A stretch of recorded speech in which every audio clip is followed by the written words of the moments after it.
If you're an avid Disneyland goer, you probably know about the lines that come with any popular or new ride at Disneyland. Well, have you ever waited in line for 6 hours in 100+ degree weather? Well, I have, and I can tell you, it's a hot wait.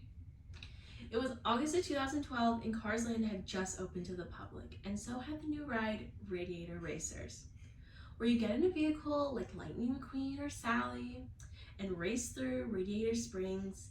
You have the wind blowing through your hair and the anticipation if you're gonna win the race against another vehicle full of racers or be the losing vehicle.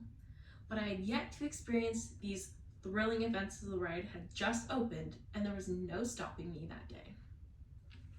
I was determined to experience the wind blowing through my hair and the soundtrack of the Cars movie blasting through those speakers.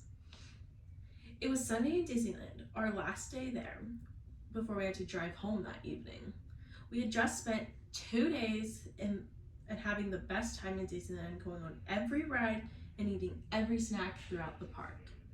That weekend happened to be one of the hottest weekends all summer in Disneyland, but that didn't stop us from having fun in the happiest place on earth. We had spent most of the day in California Adventure on Sunday, but it was almost time to make the 6-hour drive back home as my dad had work the next morning and we had school. My sister and I were determined to experience the thrilling ride of Radiator Racers. The line had been about 2 hours all day, so we decided to do the single riders, meaning that the wait shouldn't be longer than about 30 minutes. As we walked in to the line, we were so pumped. We knew the wait couldn't be that long since we could see the front of the line from the back. But boy, were we so wrong. The line seemed to stop moving about 15 minutes, but we were still psyched. Then we heard an announcement.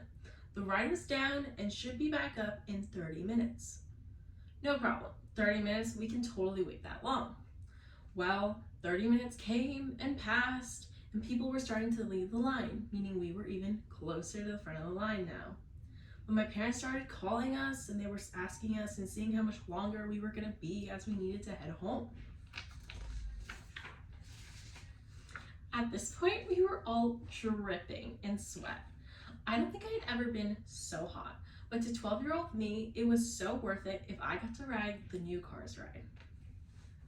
I was determined. We were getting on that ride even if we had to wait all evening. Don't tell my parents how determined I was. Well, a couple more hours passed and the ride was still not running. I was giving hope and my parents kept calling, saying it was time to go home, and I was promising them that it wouldn't be much longer.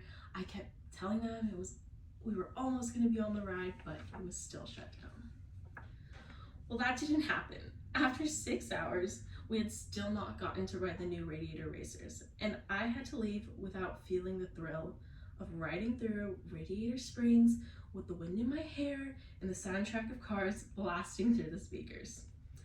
We finally had to do the walk of shame, leaving the line with not yet riding the ride and a complimentary fast pass in our hand that I never got to use and still have to this day in my memory box.